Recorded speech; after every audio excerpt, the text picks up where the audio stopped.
between StreamYard and OBS. Yeah. But it's all cloud-based still. Yeah. The only thing is this part. Oh, here we go. Hello, everybody. Hello. We'll just wait for some more people to come into the chat. Let me know if you can't hear us. That's cool. What's that gizmo you got over there? What's that? That gizmo. This one? Twiddling, yeah. Oh, that's my sound card. That's cool. I think I need one of those. You've got one? Yeah, but it doesn't work. What do you mean it doesn't work? It's that input thing. I can't use it. Yeah. That sucks. Yeah. It's that cheapy one. It forces the when I run the mic through all the studio software, it forces it to play only in the right channel. Oh, I noticed know why. That. Don't know why. I noticed that when I was listening to the video, actually. As soon as I removed the sound card, bro, the mic started coming through both channels again. So I don't know why. Oh, that's crazy. I tweaked everything, left, right, No, it just forces the right channel. I actually wonder if we're doing this at the right time of day, to be honest, for a live. It doesn't matter, bro. Yeah, sweet. People can see it later, can they? Or not? Oh yeah, of course. Yeah, totally. It's fun to have a few people. We'll just hang out for a bit and see if someone can rock in. I did a video. May I stretch over there for a minute? Yeah, of course. Sitting down all morning. I feel correct. Yes. Hi everyone. We're just goofing around, waiting. John's just going to loosen up a little bit. He's a hard-working dude in a cashew position on a chair. So yeah, my niece told me that one. I thought that was pretty good. It's crunched over like a cashew. Thank you so much for everyone for joining us here. We're just hanging out. We're going to give you guys a bit of a rundown on some of the stuff you can search yourself. So what we'll do is that I'm going to crank this video here. So we're going to pull this fella up here and we're going to go like that. And we're going to swap those two fellas around and I'm going to take that off and that. Like the studio setup that you got here, mate. Got some nice lighting going on. Bro, the lighting's everything. All right, let's try this fella out. Let's go. Now, it'll probably be coming through my ears, so you won't hear it. Peer into the enigmatical labyrinth forged in the mind of an ascended master. A worthy soul destined for greatness through transcendence and tribulation. For the great trial, chosen you have been.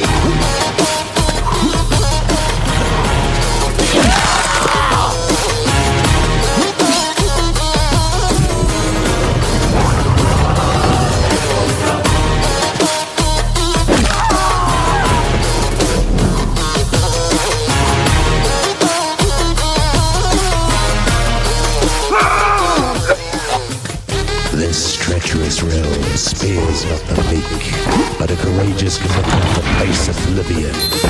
Their essence repeatedly annihilated again and again. Only those who decipher the arcane laws in motion dare navigate this accursed dungeon. Those few who unravel its secrets can claim the ultimate triumph of Ascension.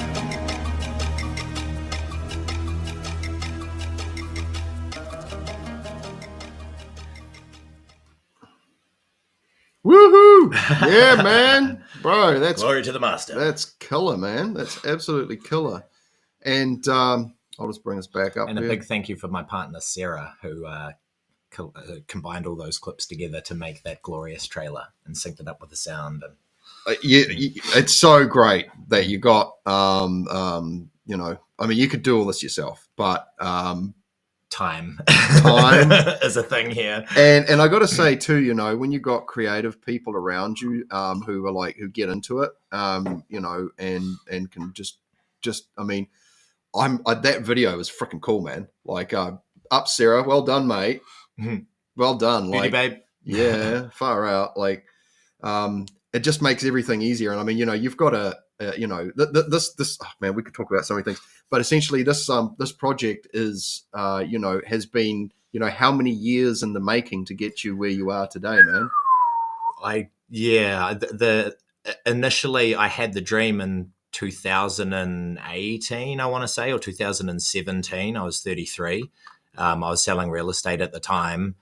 There was probably a couple of months of just contemplating it and thinking about what it meant and how I was going to do it. And then there was a couple of years of study and then, to find out all the tech and to understand the tools and the software. because I'd only been playing with Photoshop and dabbling in 3D up until that point. So there was tons of learning, but yeah, I mean, I've been working at it now full time for almost 3 years, 1.5 years of pre-production, and getting everything together, research, development, understanding how all the components fit together, and then 1.5 years of production now, with just one other person working at it part-time, not even full-time, because that man's juggling many balls himself. But I could not have done it without him. Very talented German operator, young guy called Salah, who needs as many props as I can give him, because it has been a momentous effort, a monumental effort, and I've put everything into it. You've seen me some days. I just feel like I'm gassed out and don't know where to look, and don't have any energy to spare another thought, let alone another suggestion and how to fit it into the whole schema. This like, man, I tell you, like you said, what if you watch? Hello everyone, who's in the comments here? What do we got?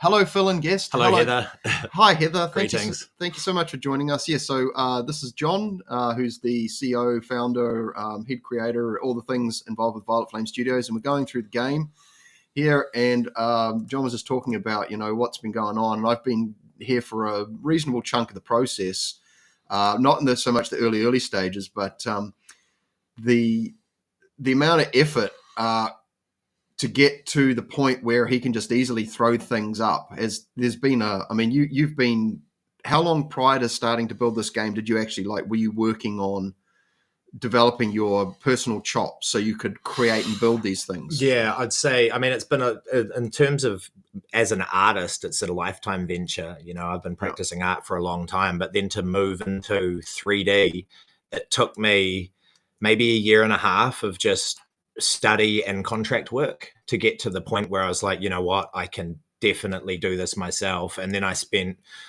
1 year working for studios, and high level operators that are juggling sums of money that I can't even comprehend. And I'm seeing, I'm just seeing that I can do it. I'm just saying, wow, I can do everything that these people are doing, and I can potentially do it at a fraction of the cost, because I'm not going to let the vision race away from reality. There's still like a limitation to all the tools that we have, and a limitation to the skills that I have as an operator myself. So it's about kind of understanding how to take the vision and then convert it into what can physically be done, and keeping it kind of within that realm. So yeah, 2 years probably of solid work, and training. And then I launched into it immediately after that, and have been doing it for about 3 years since then.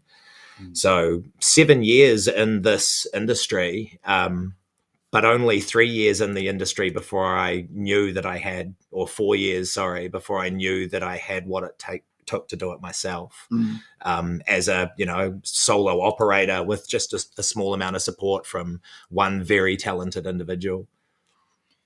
Yeah, I mean, look, pretty much everything that you're seeing on these images is built from the ground up from you, isn't it? Pretty much everything. Like there's, I at the very start of the process, I contracted a material artist.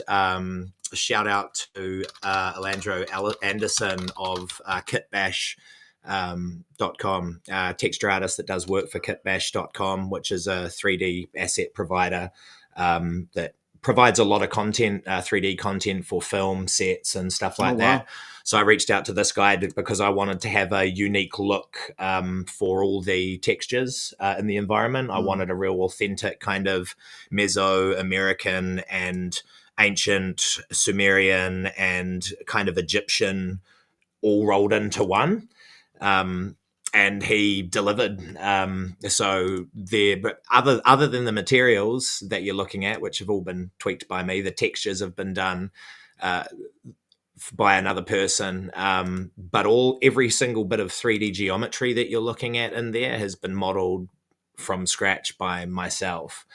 So it's a phenomenal body of work to have prepared over a year and a half as one person. And I think it's something like 45 gigs of content so far. Thousands of 3D assets, literally thousands. I've seen some of your library, bro. It's and it's been a slog, but I've managed to, while pursuing my dream, develop a skill set that can charge out at hundreds of dollars an hour. You know, so and use that in pretty much anywhere in the world to do any kind of visual communications. You know, whether it's web development or animation or brand development. I pretty much can call myself a master of those arts and crafts now, because of what the addition of the 3D skill set and the real-time rendering skill set has brought to my portfolio as an artist. I'm just trying to see if I can just change my name here, because at the moment it's you. You're coming up under my name, but anyway. Big point to mention just there to anybody that is like kind of artistically driven and competent with a computer. It took me about 2 years to learn how to monetize or get a digital skill set to a point where I could, earn comfortably in the six figures, which was impossible to like anywhere here in New Zealand. You have to certainly have chops. You have to be able to communicate those chops, not only like through your imagery, but people want to know that you can convert their ideas into reality as well, because it's all very well doing your own stuff, but as soon as someone throws something challenging that's kind of maybe a little bit left field of what you're used to doing, are you going to be able to listen to them close enough to be able to convert that, and understand them well enough to transmit it? That's a big hurdle, I guess. But if you got that skill set, all of this stuff, I mean, the reason why I was able to do it was because of Blender and Unreal, which are both two profoundly technically competent, free open source softwares that have an unlimited amount of educational material out there online for free also. So it's like, at the time I had the decision to go and spend $75,000 on, the most prestigious education in Savannah, Georgia, which would have cost me 3 years in time. And as I say, 75 grand, I did it in 2 years for free. Yeah. I think I spent $600 on Udemy and buying courses off, Udemy and like Unreal Academy and stuff like that. So all as I can say is if there's no accreditation required, there's pretty much always a more affordable way of accessing this education if you know where to look. Don't just go to the first service provider that throws himself at you. I really love that part of your story, because I've heard that from other people too. Like when I wanted to up my music teaching chops, I mean, I went and studied music for a year, but, then afterwards when I became a teacher, I had to learn a lot of stuff myself. Like I had to really get my music reading up, and also, teaching, like pedagogy, like working and conveying understanding to students and things. And a lot of that stuff you don't really get until you're on the job, to be fair. But I was easily able to upskill myself because I had a personal drive to. I wanted to. And you're right, YouTube was there at the time, not as awesome as it was now because there's obviously more content on there. But as far as like teaching yourself, man, nobody's really got any excuse anymore. I mean, it's all there. If you really want to learn a skill set, guys, it's only like you said, like if you need accreditation of some sort, that may be a blocker. But generally speaking, there's a lot of stuff out there. One excuse I can think of that people may be like have in their head is like, well, how do I know I'm actually getting valuable information? Yeah. Right. Because a lot of the stuff that is out there that gets kind of propagated to you by the algorithm isn't necessarily the most efficient learning material for you. Right. And I can definitely say that with the utmost confidence, whether that's by design or just the limitations of the algorithm, which the algorithm owners would claim. Who knows? But it's quite obvious that it will quite often send you, let's just say, poorly curated content, which may be what you're asking for, but there's just always and very often like far more efficient and affordable methods of digesting that information, right? So knowing who the elite operators are in the space and going and getting their advice, knowing that it isn't just promotion, knowing that you're not just being promoted something that they're paid to promote you, that should always be where you start, because if you just ask Google, YouTube, or how do I do this, it's going to give you all sorts of things, and it's not always going to be the best way of absorbing that info for you.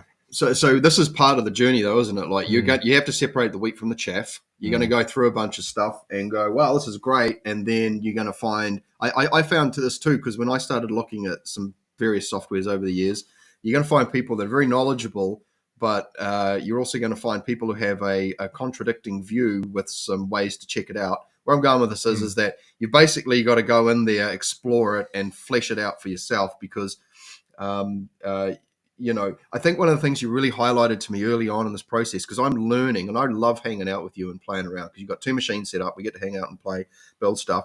But one thing I really loved is that you're always learning. No, I was going somewhere else. Hang on. I have a feeling I might know. One of the biggest challenges of doing this is keeping up with the capabilities of the technology, because sometimes you will find that a process or a production pipeline that you've committed to, which takes you, let's say, X amount of time to go from A to Z. That's not good. Yeah. That process can be interfered with if you are... I've forgotten where I was going now. Killed me train. I think it was more like, when you start building something from the scratch, you want to make sure that you've got the it set tech up changes. Right. And so this is I remember. So the tech changes rapidly. And sometimes if you commit to a pipeline that has something taking X amount of time, there's already a bit of software out there that can quarter or turn that time expenditure into a fraction of what it was. And so you really do need to, essentially what I roll with now, if something feels kind of long-winded and convoluted in terms of getting from A to Z with your tech process, there's already a process that's been developed that will make it easier. Yeah. And so you kind of have to, every time you bump into something into your pipeline and you're saying, this feels like it takes too long. It's because it does. Your senses are right. The collective consciousness is calling to you, because there is a tool out there that's probably free to access that will cut that process time right down. Right. And sometimes you'll find that in that you lose a little bit of control over the convenience. There's this kind of trade-off between convenience and control. But you roll with that based on whatever the requirements of your project are at the time. Coming up, discovering best practices when you're building something, so you don't have to go, you can build, if you keep building on a house on basically building on sand, essentially, they talk about the house built on sand rather than bedrock sort of thing. I've really been learning about this from you, in the sense of making sure that we're not, we want to put all this, you want to put, you guys are putting all this cool stuff in, but you're conscious of how resource hungry it is, so that it doesn't slow the game down. This is one of the things that inspired me immediately after working for massive operators that were juggling in the hundreds of millions yearly, right? Is that oh my God, there is a way more efficient way to do this. And so that was kind of one of my goals from the onset, was to be let us find something that is hyper efficient production wise, right? And resource wise, that has the maximum capacity for scalability. Right. Yeah. So it's a lot of studios are going down this pit hole at the moment with Unreal Engine 5, where they want to make everything absolutely top tier, trying to simulate real life in terms of graphical fidelity. And what they're doing is they're committing to a production process and pipeline that's costing them hundreds of millions of dollars, like literally hundreds of millions of dollars. And it's not the way to go. Not only does your product become out of date the moment someone produces a new graphics engine, right? That like sense of realism is gone. You don't have a method to remain timeless. You know, not only are you committing to something that is going to cost you a ridiculous amount of time and resource, it's going to have an expiry date on its visual appeal because it's trying to be at the cutting edge, right? There's not, usually those games don't have style. And once that cutting edge is gone, which is literally a matter of months, it has no timeless component, right? So from the get go, like I was like, I'm not trying to make the best looking game in the world. I want to make a beautiful game, but it doesn't have to be the best looking game in the world. It's not supposed to be real. It takes place on the astral realm, you know, so that's immediately a license to have, you know, symmetry, like perfect symmetry and just a kind of dreamy kind of look to it. And we'll make it stylized so the style never goes out of fashion, you know, like drawing from all these old, not old, but kind of legacy platforms, retro game styles, you know, that will both convey a sense of realism, but also remind you that you're in a game, and, you know, like give you license to basically do anything creatively. As soon as you try and clamp yourself into the realms of realism, as soon as you start to bring creativity into it, it can become jarring because you're like, whoa, hang on, that doesn't seem right. That's out of place. You know what I mean? So it was twofold, you know. It was like how to keep the longevity of the product by not allowing at least the visual in a visual capacity to go out of fashion, to make it stylized from the get-go, and to commit to a far more cost and time effective production pipeline. One, so we can service the audience, right? Because we don't want our, if we build a big fan base and they get hungry for more, we want to be able to quickly deliver on their demands, right? And if you've bogged yourself down into a AAA pipeline, which is costing 200, you know, some of these companies have thousands of artists all working for them, and I guess they use AI to help manage their production pipelines and to get their workflows all synchronized. But really, like, if the more tightly knitted a game development studio is, the more coherent the products are, you know. And I think that that's going to end up being what people that are actually loyal to, let's say, the entertainment platform of games, right, will start to gravitate towards, are these more like highly cohesive, coherent, well put together, because they've got, like, what I've set out to do is have a team that's so tightly knit that we literally know every other person's strengths and weakness.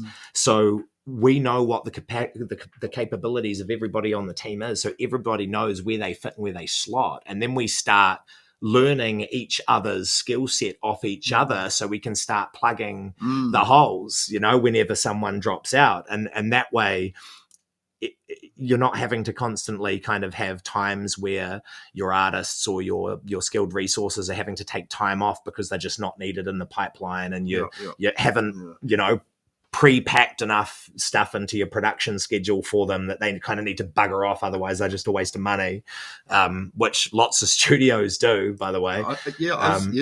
And quite often have to set up kind of you know, a circuit for their artists or for their resources to kind of go around when they don't have work for them. Other ones just fire them all and go on long holidays, but we won't name names. Well, so that's the thing, right? You know, like, there's going to be, like, once your job is done in a studio on a game, and it's like, well, what other use have we got for you? So, you know, I know that, you know, you and Salah are the two, you know, these are the two people building this thing. You know, you guys have got a wide skill sets, And so he's 22 and he owns a house in Germany, bro. You Yeah. know, like he's a killer. That dude. He's man. amazing. Well, I mean, I've seen what he can do. Yeah. Right? I mean, actually, he types things into existence in a matter of seconds. You should go onto the Steam page, bro, because it's got more updated imagery. Let's go. I just want to say hello, everybody out in the chat. Hello, Greetings. everyone. Thank you so much for tuning in. If you guys got any questions or any comments, let us know. Throw it in. We haven't really talked about the game. To give you a real quick summary, it's supposed to represent an alchemical wedding between video games or modern entertainment platforms and ancient philosophy. So it's the purpose was kind of twofold, to reignite and celebrate the spirit of the masculine and the we'll call it the warrior spirit or the hero journey that I believe all men are destined to go through at some point in their life, whether they're willing to admit it or not. So to reinvigorate and re-empower the spirit of the masculine and celebrate ancient philosophies that were once demonized by prevailing control systems, let's say, to allow them to, I guess, have light shed on them in a modern manner. Again, coupling ancient philosophy with modern entertainment technology to deliver these stories that have been traditionally kind of reserved to demonized texts or groups of practitioners that ended up getting beheaded for their practice. To kind of show people some of the empowerment principles that were in there, which to me shed light as to why the control system got so upset with it, or the prevailing belief system or operating system people held at the time, we could say. That's such a cool trailer. We're gonna play that through with some music, but we want to have a check out of the Steam page because the bro's been going hard. I just want to say to everyone, this fella's birthday. Happy birthday to you. Happy birthday to me. Man, this is such a cool day. And I mean, I've seen the amount of hours and work you've put into to doing this. So this is really beautiful that we have that, like I said before when you came down, because I'm into this stuff. It's a beautiful convergence of a full moon, your birthday, the game release, and you know we're coming up to the equinox at the end of this week as well. It's a really auspicious time for doing things. It's also a wonderful time of year because I think everyone's sort of over the hump of winter. The most wonderful time of the year. And this bro can sing too, man. You should check this fella singing out. If you buy the game, you'll get an opportunity to hear some of it. There'll be some pretty random vocals in the background going off at all times.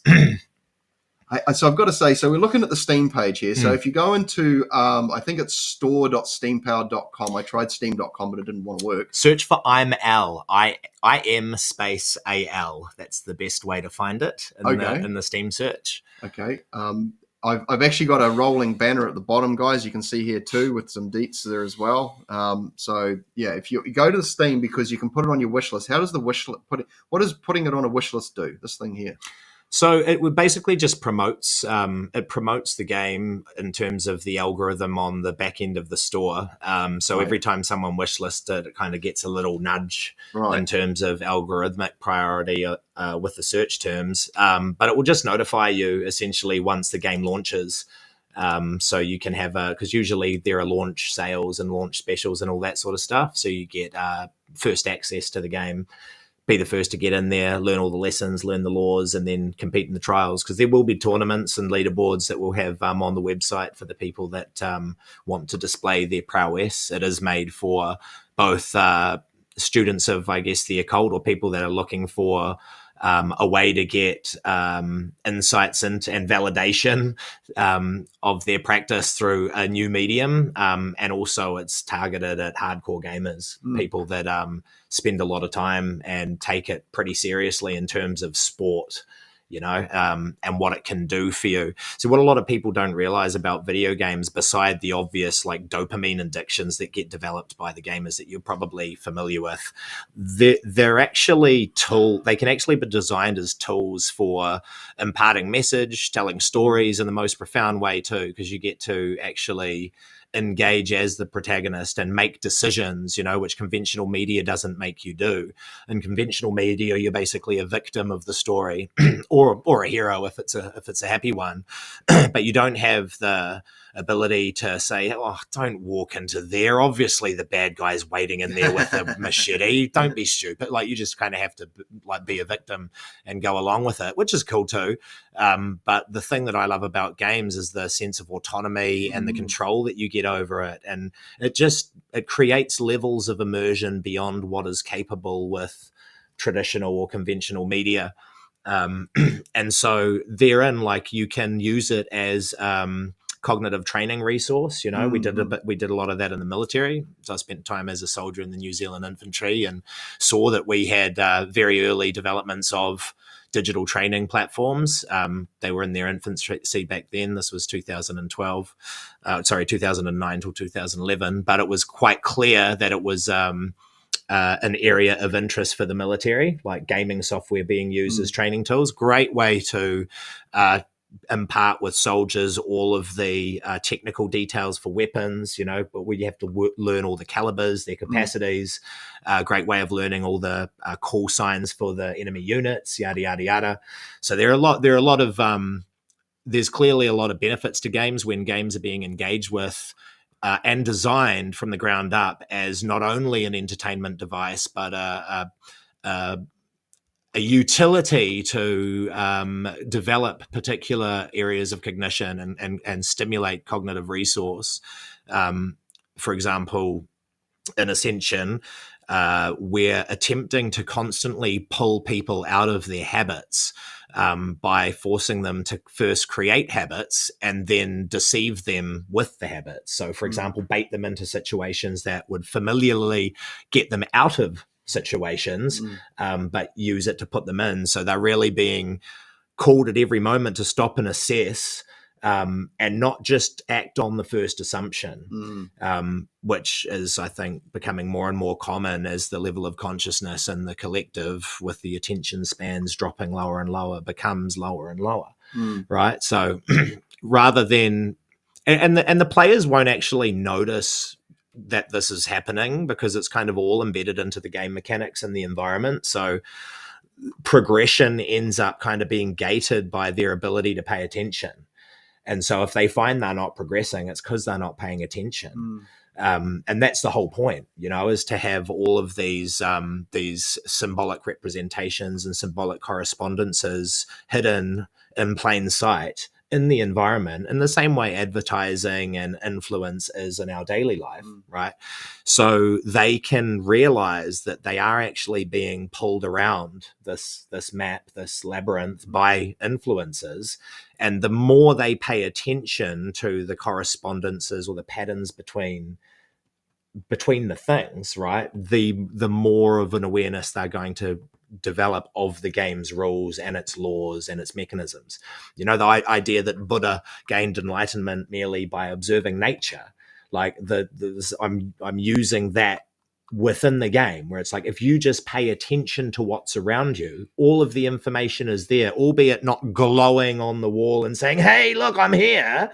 Like, you've got to pay attention. You have to find it, and you might look straight at it and not even know what it is. That's how life works. Opportunities present themselves to us all the time, and we have no idea about it, because we don't ask the right question, or we're not looking for the right thing. So yeah, this is what this game's all about. It's a return to consciousness, and it will constantly punish you for adhering to your habits, your gaming habits, by switching up the environment in ways that you won't expect. And as I say, like it's a puzzle platformer. So there's all these kind of cognitive training tools that are baked into the gameplay around the platforming and the combat system. Directional hit pads and stuff that you kind of have to be extremely conscious of which button you're tapping, and that might seem simple, but it's where it starts, right? If you're stopping and thinking before every action, you're already doing better than someone that's just running straight in, surely, especially, I mean, there's obviously that state of consciousness where you just know, right? And no thought is required. But if you assume that state all the time, you become real easy to bait, real easy to predict, and thus real easy to manipulate, right? And lead, because you're just following the patterns that you always follow. So it's about disrupting the patterns and calling people to undo what they think they know and start going out and valuing their own observations. This is a beautiful world. I've had the chance to walk around inside these buildings. Inside, you've got these incredible models. We're looking at a wonderful statue here, and one of the things about this game that has to be taken into consideration is that I haven't got it on here, but the game you're on a time limit, and so that means, that adds pressure, right? So you can, it's designed to be hard. But like you said, you have to pay attention to the environment because the environment is going to inform how to escape the environment. Correct. It's also full of traps. Yep. Right. Just like the real world, right? Full of things that might seem appealing, but end up just taking your time or diverting you from your mission or costing you in some way, whether it's time or resource. I've gone to the extent, like if you go back up to that image, like just so you have an idea of like the detail that I've gone into, not so much visually, but like every time there's a deity depicted, there's some sacred chant that is being looped in the vicinity of that deity that people can learn just by standing there. I'm, as you know, like I'm what people would call a practitioner, what I worship is symbols. I worship symbols and my belief in them and what they mean. And so for me, Vishnu, the maintainer, the kind of middle of the Hindu holy trinity, if you will, you have Brahma, the creator, you have Vishnu, the maintainer, and Shiva, the destroyer, who's down at the lower level in front of the two traps that rip you apart. All of them have obviously positive and negative aspects to them, right?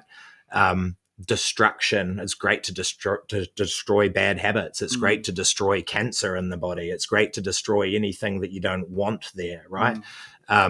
Whereas there are obviously negative aspects too. Destruction, you can self-destruct, you can destroy things that you love, like you kind of learn to respect and honor the energy. And I do it through song and chant, because as far as my research is extended, it's pretty much the best thing that you can do, both for yourself and for your spirit. So I have these, where all these deities are depicted, there's an opportunity to pick up a mantra or pick up a prayer from it just by standing there and listening, because it's looping over and over. And it's ones that I use under certain circumstances, and I want to share all these gifts that have served me in my life with other people.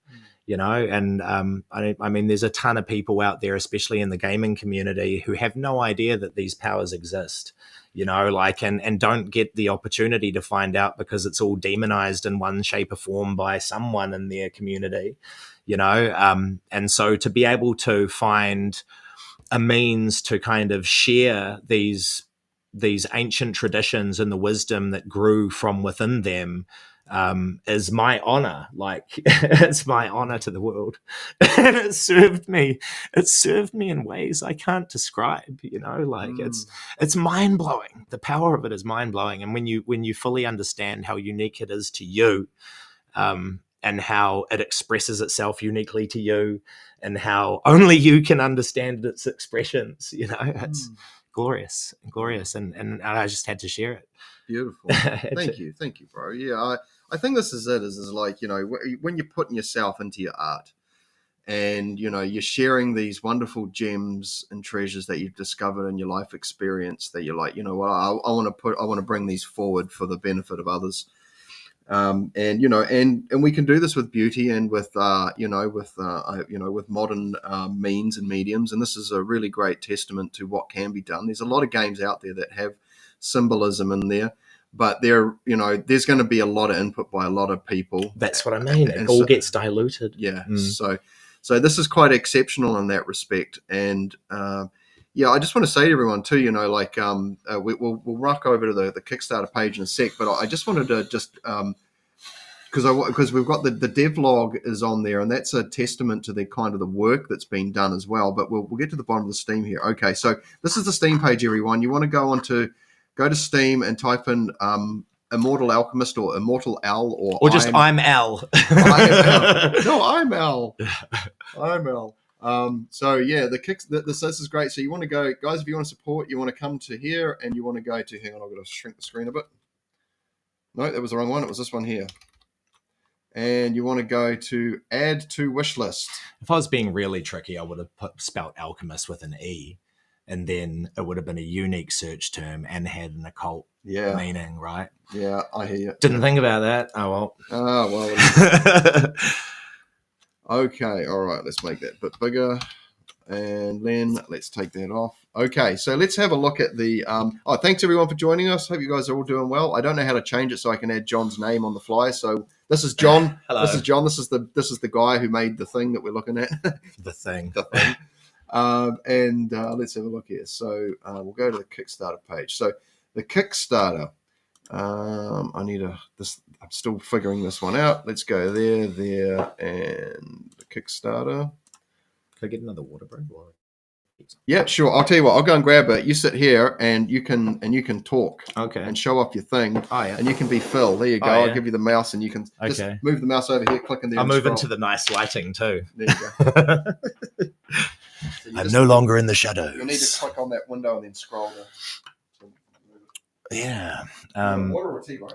Yeah, tea would be great. Thank you. So this is the support page for the Kickstarter, which is a crowdfunding platform for all sorts of things.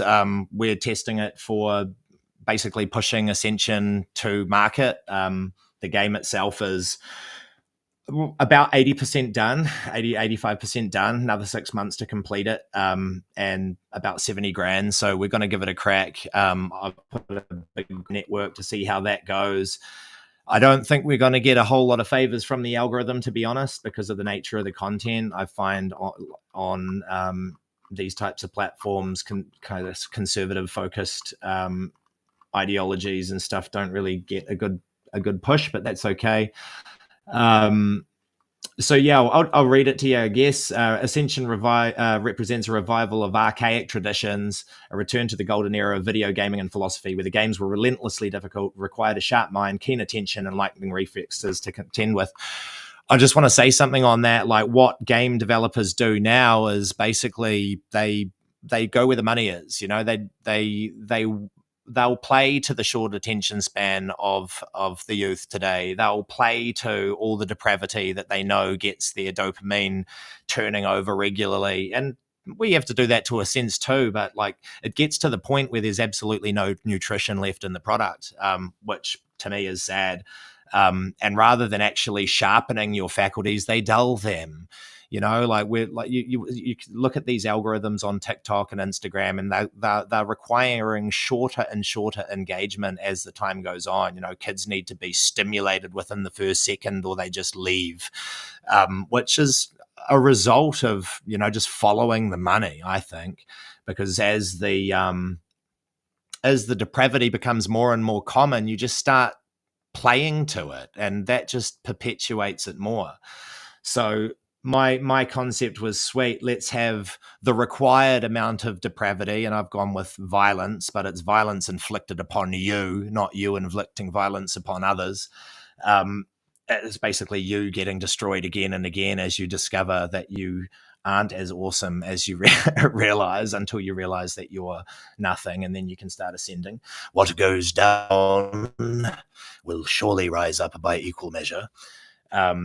And so we've used, I guess, the traditional kind of appeal to the base instincts with, we'll call it a spectacle violence. It's not realistic. It's very, very hyper exaggerated. But that should draw the crowd in, that we want to draw in to start delivering them with these kind of training systems, or introduce them to these ideas that can start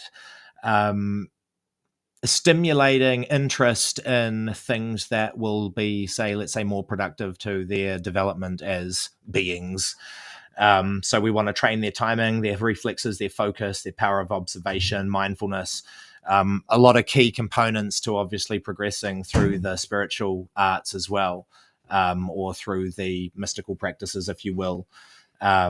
Acting as both high-octane entertainment and transmission of ancient philosophy, the game requires players to traverse regions of the cosmos in search of the tablets of destiny to obtain a promised revelation of the Prisca Theologia, which I'm sure those who are listening are probably familiar is the kind of golden thread that is supposedly running through all ancient philosophies that stemmed from the original word at the beginning of the simulation.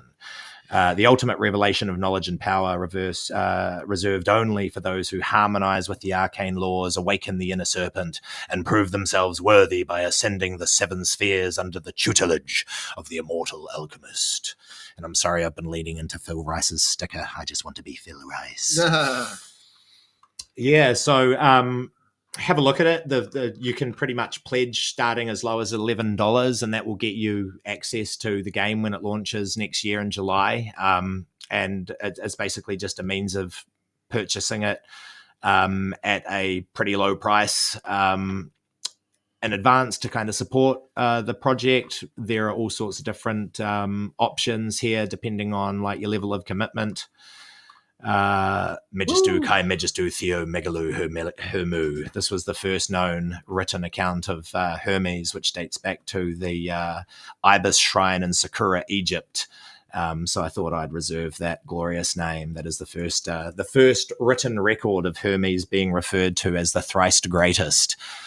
And it's very, very old, much older than the Greeks, a lot of people believe that it's kind of started and took off in Greece, and no, it goes back far further. I've got a question about the word early, followed by the word access. Is that a thing? Is there going to be a playable thingy? It's going to depend on the result of the Kickstarter, because it's kind of early access is kind of a method that we can use if the Kickstarter flops, to start getting income in on an incomplete product. All right. But you wouldn't want to couple the two. Like if we were going to do early access, it'll probably be something that we'll reserve for promoters or people that are willing to make significant pledges, which you'll see on some of those higher pledges, I think from maybe $300 up. Click the refresh button. Let's see if there's any, let's see, because at the moment...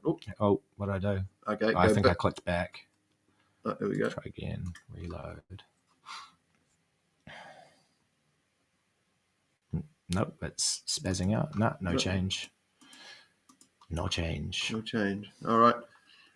Cool. Yeah. So what about playable demo? Is that on the cards? Playable demo is going to be on the cards. That's probably going to start it needs to be ready before Steam Fest, which is the 5th of October. So that's the target. That's to like have a couple of weeks done. away, isn't it? Yeah. Should hopefully have something ready by then. It's just a matter of... Is it PC only or... Currently, yes. Currently, it's only available on PC. We're getting in touch with console platforms to see whether or not it will fit criteria requirements. Yeah. It should do. There's nothing that would suggest that it wouldn't. I wouldn't think. And would it be specifically, you think, for current gen consoles, or you think it might? I mean, this going back to what I said before about efficiency at the very start, both with production, and obviously we want to make it as accessible as possible. And part of making it accessible as possible is making sure that it's highly optimized. Both in terms of like graphical fidelity and system, like the systems need to be tight. That once you start pushing products to Sony and Xbox and the likes of that, the requirements become quite different, and that basically prevents a lot of new developers, especially ones that are committing to these Unreal 5 projects, puts them in a lot of issue, but puts them in a sticky situation, because to get games that are sporting that level of detail to kind of fulfill the requirements of these big operators is difficult. So I know I designed Ascension at the very start with that. You'll be getting 300 FPS on PC if you've got a current gen PC, and over 100 even if you're rocking gear that's 6 years old. So no, it will be smooth pretty much everywhere, and it may be something that can end up being ported to a phone. We'll have to see, but it may end up future versions of the game being portable to a cell phone for even greater scalability. So that's cool. Yeah, more people to compete against, essentially.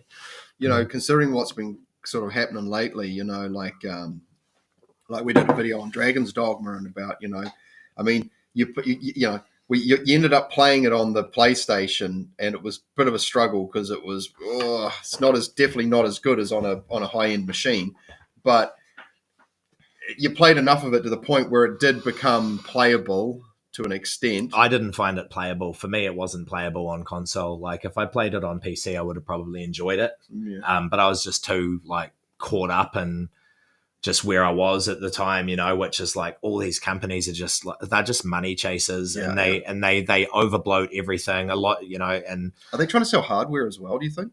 Yes, yeah. I thought there was some.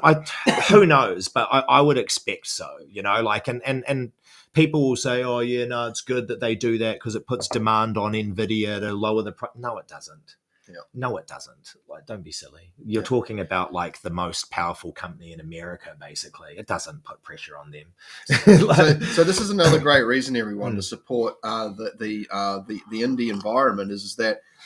There's a lot of really good indie product out there at the moment that's trying to, and I mean, even the beginning it was on the Steam header was like, you know, a return to the golden age of gaming.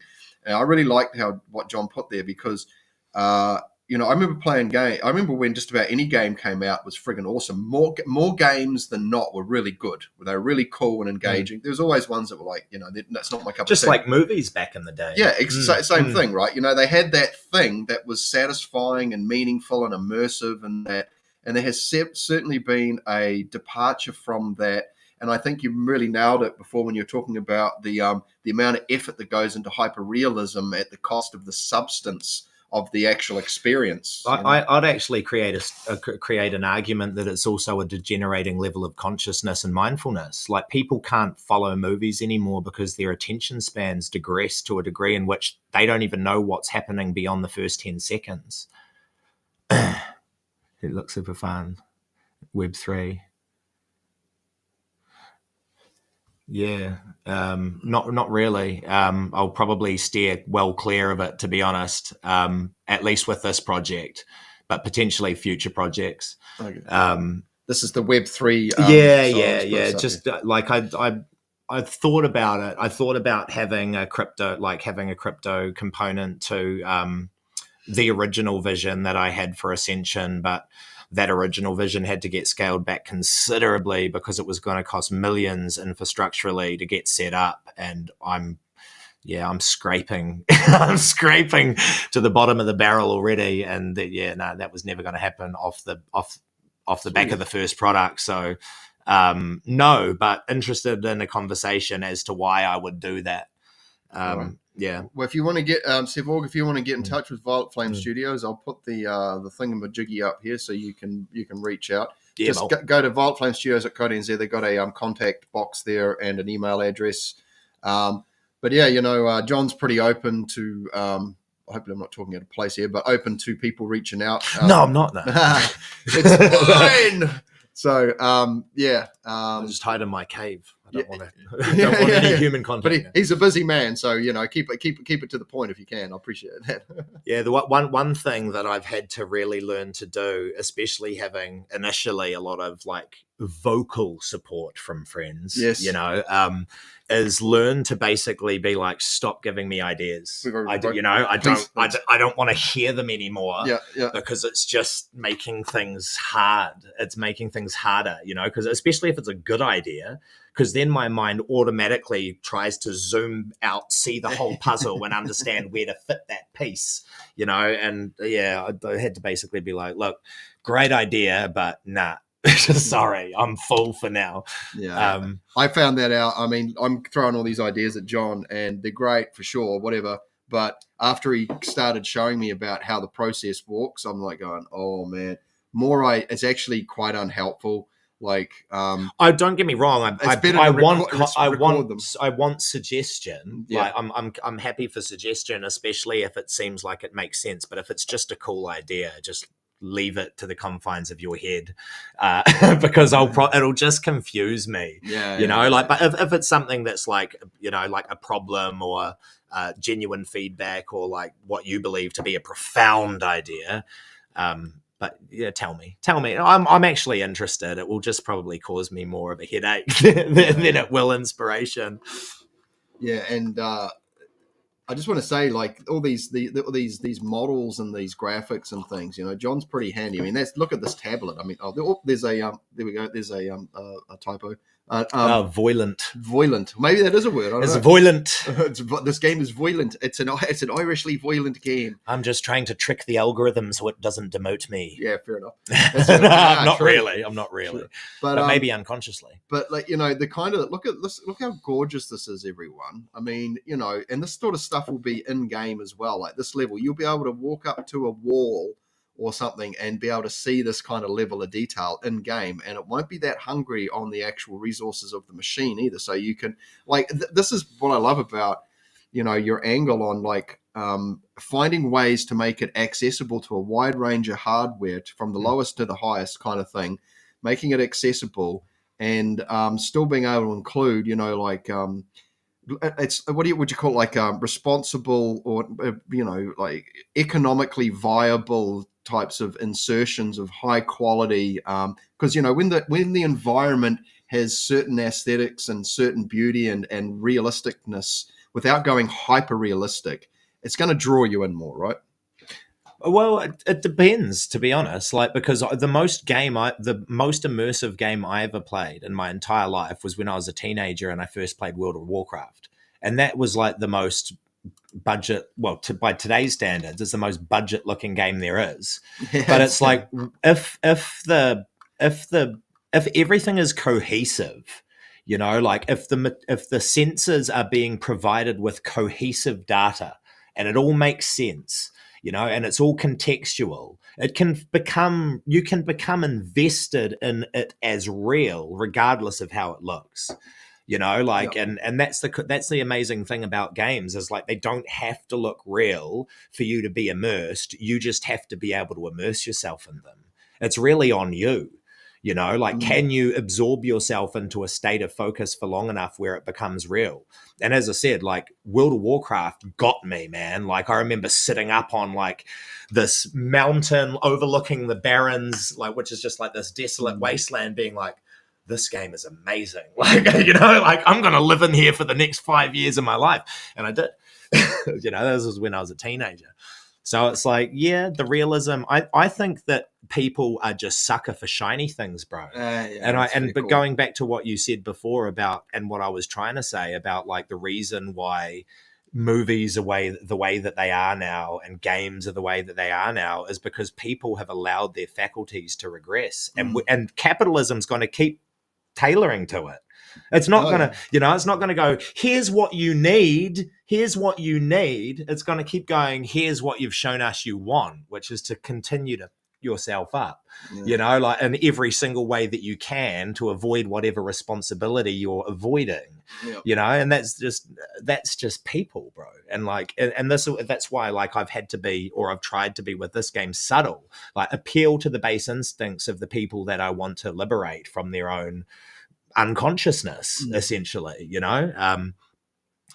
I see there's heaps of gamers out there that aren't gamers, they're just addicts. right? They only play one game. They play that game over and over and over with the same group of friends. It's like they do it every night after school until they go to sleep. They're not gamers, they're addicts, bro. And they're the people that I want to try and pull in to bring them into consciousness, you know, by providing them with a product that's not only going to squeeze the glands in their brain for everything that it's got, which is the game that they're playing currently does, which is why they're addicted, right? It's going to call them into patterns of operation that should hopefully bring that behavior to their attention, right? Like that's the plan. This is, guys, so if you have a look here on the Kickstarter, for $11, this is an $11 game. If people had any idea how much, like I said to you before, bro, if I could encapsulate in 3 seconds with a video how much blood, sweat, tears, and work and like effort and research has gone into that, people would jump at that $11.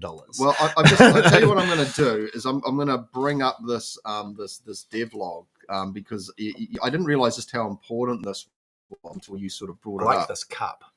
Thank you for representing me in such a glorious manner. I'm glad you feel represented. Now, where are we? Here's this devlog. So if you go to violetflamestudios.co.nz and then you hover over this games in development, go down to devlog. Now, some of you might be like, what? But check this out. Now, I mean, some lovely graphics here, but this is essentially like, on one hand, this is like, this is probably more for nerds. Sarah, can you update that, please, love? I can see it hasn't been updated for the month. Oh, okay. Yeah. So what there is if you look down here, you might not be interested in this if you're just interested in having a play or whatever, but this is a testament to the amount of effort that goes in. Like this is just a snapshot, bullet points of what happens. It's a monthly thing generally? Well, we're trying to document it once every month, but these pushes happen every single day, pretty much. Pretty much every single day, which is basically every time we're pushing changes to the games repository, we're notarizing it and keeping a log of it and pushing it to the website so people can kind of see what we're doing. And we're also, for people that are interested, you can find cheats in there that I think Sarah have highlighted the things that are actually relevant to the player's experience. Some of them will change, but a lot of there's some fundamental stuff in there that is kind of like hidden gems that no one's going to know unless they read through. and you know, and if you really pay attention, because this is all about paying attention, guys. Correct. If realizing that you're in a game currently. Yeah. When you're playing the game, like I've played, you know, I've done a bit of play testing, and one thing you want to do is that before you do something, have a good look at it first. Even just like, stop and assess. Yeah. So even collecting things or doing things or the way you do things, you really need to pay attention because this game is not forgiving. And it's not a hand-holding game, and it's fun because of that, and it's quite vague, but it's also not. I'm not going to give it away, but like one of the cool things that I kind of miss about I think a lot of modern games is that and I'll give Dark Souls a free pass on this because the way they do it's really good. Like, so in some games you get these, like there's an item and it's big and it's glowing and it's like, it's obvious to the point where it's like, that wasn't even a challenge. But I say in Dark Souls, it's going to be up in some weird place that you've got to figure out how to get up to. Right. But in this kind of game, you know, the items are there, but how you get to them and how you move around, it's not so apparent.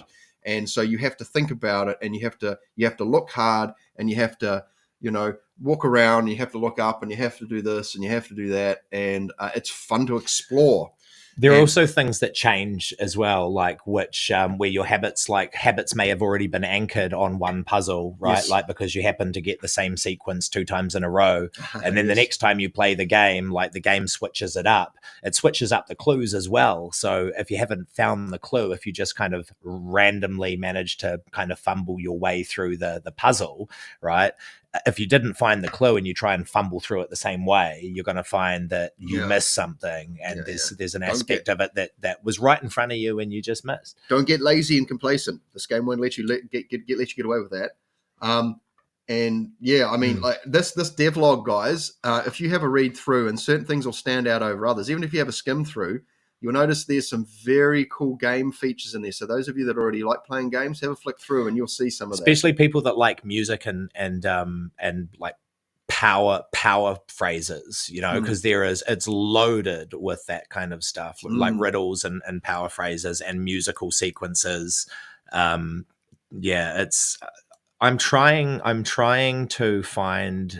trying to discover to what degree games can be used to raise the level of people's consciousness, bro. You know, like it's a genuine test of that, to see how I can preserve and deliver the essence of all of these mystical traditions that all kind of sound like they've been informed by the same experience, right? When you read and research them deep, there's almost like this shared experience between cultures of the divine, let's say, or whatever you want to call it.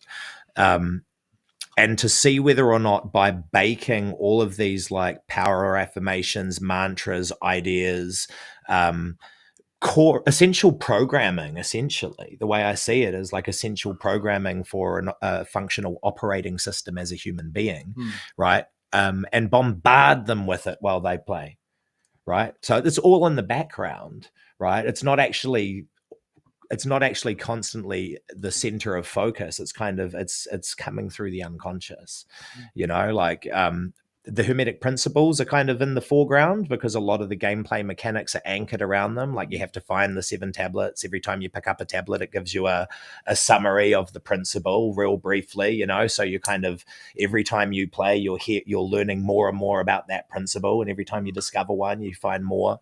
As you progress further, you know, Hermes shows up and explains in detail and gives you kind of a visual representation of what's going on.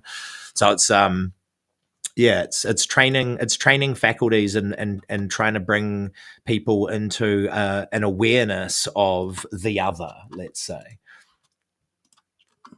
Now I'm gonna just I'm gonna find this really cool friggin' trailer. What's the best place to play the trailer from? On Steam. On Steam. Or maybe on Kickstarter, yeah. Okay. Oh, hang on. All right, everyone. Probably on Steam. I'm not sure. Sarah, if Sarah's in there, she could tell us. Okay, so hey everyone, we're going to play the newest gameplay trailer. Glory to Sarah. What's the sound? Yes, Sarah's awesome. And so I'm just going to turn the mic off and take us off so you guys can get a full.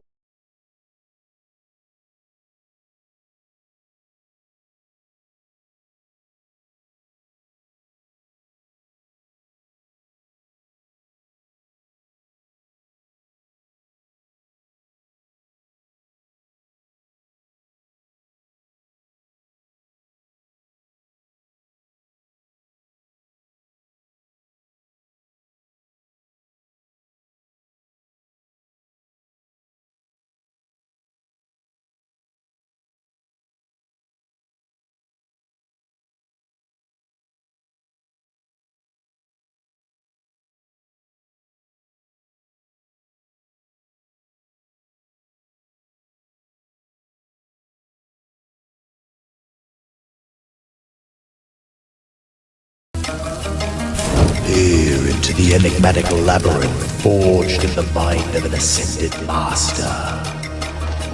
A worthy soul destined for greatness through transcendence and tribulation. For the great trial, chosen you have been.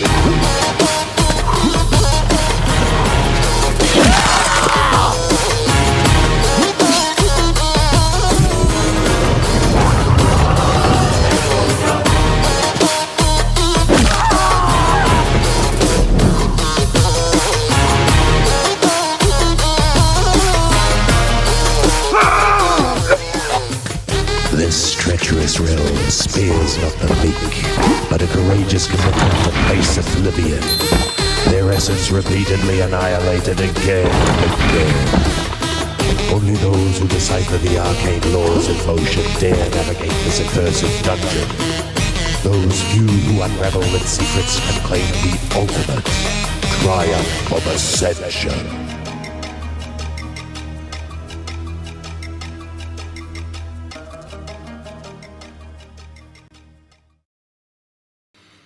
Beautiful. Beautiful. Wow. All right. Hey, so everyone, look, you want to go have a look around on the Steam. If you're into gaming and you want to support this, I'll just wishlist it. Don't even have to look if you don't want to. Just click the wishlist button, and that'll get the algorithm doing its thing.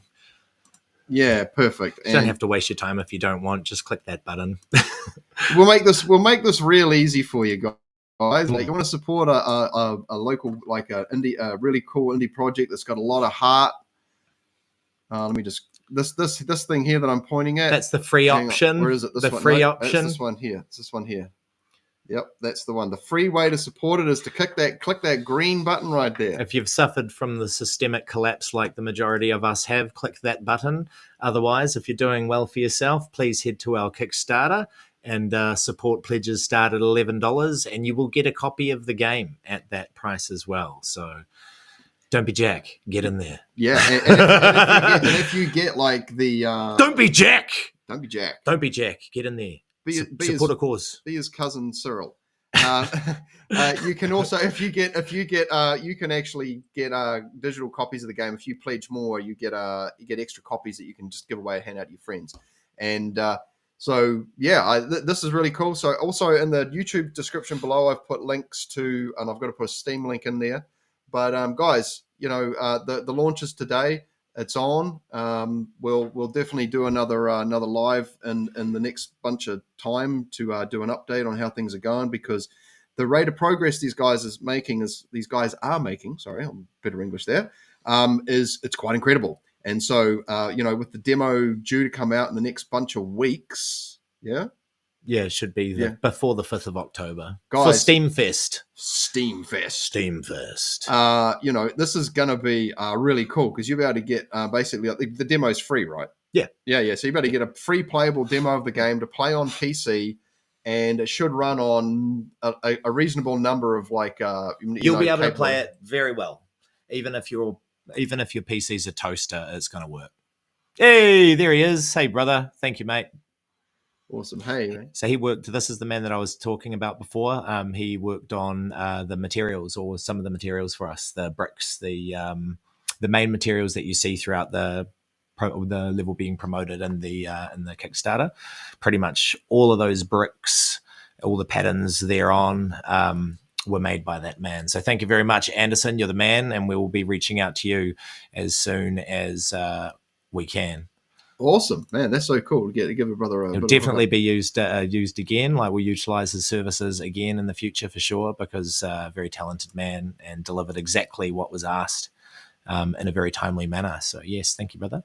Awesome. Well, I tell you what, there's probably heaps for everyone right now. Thanks everyone for tuning in. I appreciate you guys. I just want to say thank you to the chat. Thanks everyone watching. If you're watching it retroactively, go to Steam.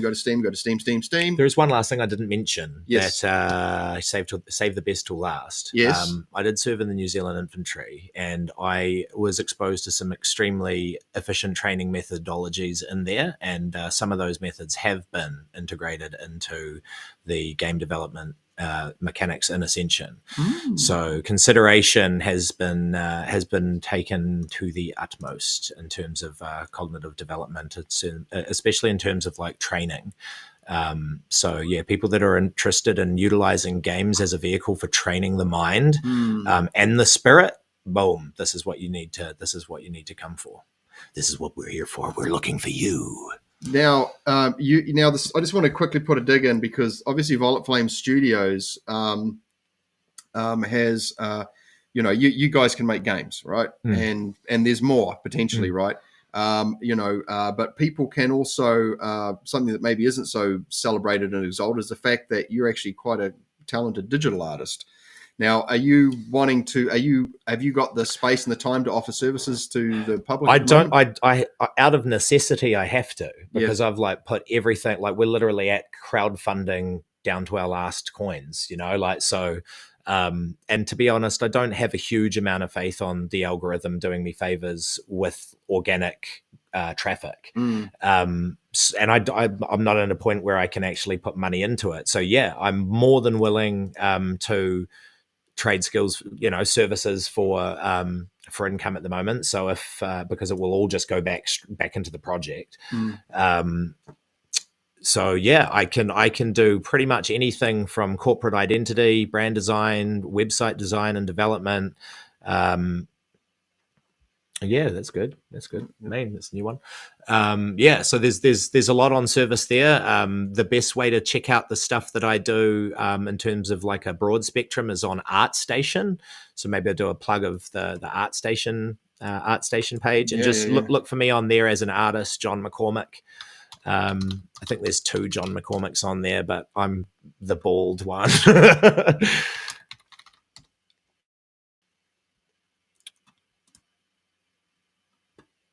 Nah, you got to type the full name and you got to go to artists because you're on artworks. So see how there's artworks and artists. Yeah, go to artists. All right, and you'll see all the kind of conventional, traditional design stuff that I've done. I guess specific to people who might be listening here, if you have maybe a channel or something that requires some kind of splash screen or logo or short animation, I guess that's something I can be of service for. We can also do video editing and stuff like that. But pretty much any kind of digital service outside of marketing, just because I don't find that enjoyable, I can help you with. But brand development and stuff like that, yep. I've just done too much marketing with other jobs to want to do that stuff, even if I need to. So yeah, just any kind of visual communications, really. Anything from a postcard or a birthday card I can do. Yeah, bro, there we are. There's me. So you should be able to go. I went. It just was really slow. You should be able to click my name. Just and it should come into the gallery. Really slow for some reason. No, it's playing silly buggers. Oh well, that's all right. Well, we can come back to here, and I can click on these things here, maybe. And are you gonna? Well, if you're maybe you have to sign in. I don't know. You shouldn't need to, but there should be just a way to see if you just click my name. Yeah, it should come up with the kind of galleries that are there, and there's a traditional design gallery. If you just go to ArtStation and type in John McCormick, you can find us there, or just go to the website and give us an email and let us know what it is that you need, and I can send work I've done that's similar in the past, and you can decide whether or not I've got the style or the skill for what it is that you require. Now check. Oh, this is a real. Just tell us this story, bro. Dude. Oh man, I start crying every time I tell that story. So maybe we'll go past that. They already got a couple of tears. So look at this stuff. So this guy can make a wide range of very interesting and intriguing things. Done virtual sets for movies, and I've just recently been invited to do another one. But it's going to be like a multi-year project, so I don't know if I'll be able to take it on. But yeah, anything from virtual set production to branding, animations, some short advertisements, we can pretty much do all of that stuff. Yeah, and I mean, you've got a huge library of models. I work very fast too. Yeah. This guy can nail it out fast. Yeah, I'm a bit of a psycho when it comes to like mechanics. So I'll just say, look, if you need something and you're in the, you guys can come to an agreement, this fellow will pump it out. Like, you'll get it pretty damn fast and it'll be top tier. I can vouch for that. I'll put my hand on my heart and say that, because I've hit him up for a couple of things, and I tell you what, he pumped it out in like 15 minutes. One of these things that I wanted, like, it was that damn quick. And he's like, there you go. Oh, here we go. Maybe it's going to work now. Yeah, I felt bad when you told me like that you worked all afternoon on like a splash screen once. I was like, oh shit, man, you should have just asked me to do it. I'm just real. Taken me like 20 minutes. I'm just really picky because, like, especially if I'm having guests on, I like to spend a lot of time on getting the most appropriate graphics, because I'm still building up my library. But yeah, it does take me a while sometimes. Oh, this is taking a bit long, but anyway, guys, go to ArtStation, because you can see John's personal sort of like chops when it comes to... Send me an email. Otherwise, John, that's my full name, John Douglas McCormick @gmail.com, or violetflamestudios@gmail.com, or visit the website and ask. And yeah, we'll put up a list of services on the website so we can actually get organically found for that sort of stuff. But it's obviously not what I'm focused on at the moment, but out of necessity, I need to basically look for contracts and do some work. Yes. Because I'm about to go hungry. Yeah. So guys, we're supplying the best of the best here, but brother's still got to eat. So this is the path of the artist essentially. So we basically wait until we're about to die before we do anything about it. Don't even start me on that one. Oh man, look at this, man. I mean, just looking at these pyramids and this is just cool, man. I mean, as far as conceptual art goes, I mean, you got such a great. That's in the level too. Like it's going to be part of the story. Yeah, it's going to be part of the story. Ancient architecture hidden around the world to corroborate certain timelines and historical timelines, and to we'll say veil technology that certain establishments have had access to for a very long time that most people don't even think are in the realms of possibility. Look at this. Isn't this gorgeous? There's pretty old artwork on here. I haven't updated it. I need to update it. The statues and it's so good. Awesome. Oh my gosh, now everyone's starting to show up into the chat. It's all evolved since then. But yeah. I guess it's the visuals, eh? It must be the visuals must pull people in. The more we talk, they just start disappearing. So that's it. Or maybe it's me. I don't know. All right, cool. Are we wrapping up? Let's wrap it up. Yeah. All right. Thanks for showing up. Hey, you guys are awesome. Make Appreciate sure you go to violetflamestudios.co.nz. Check out the YouTube description below for links to the Kickstarter, the Steam, and pick up a copy of the game for $11. $11. That's next year. It would have been $11.11, but they wouldn't let us put cents in, so it's just $11. Cents or ship. Yeah, I know. But yeah, so $11 will get you a copy of the game, guys, when it comes out. But the demo's coming out next month. So help millions of mortals around the world ascend to the higher spheres. With your $11 contribution, you will help them rise above the mundane into the realms of the profound. This is the game you're looking for. This is the game you're looking for. All right, guys, take it easy. We'll talk soon, eh? Glory to the master.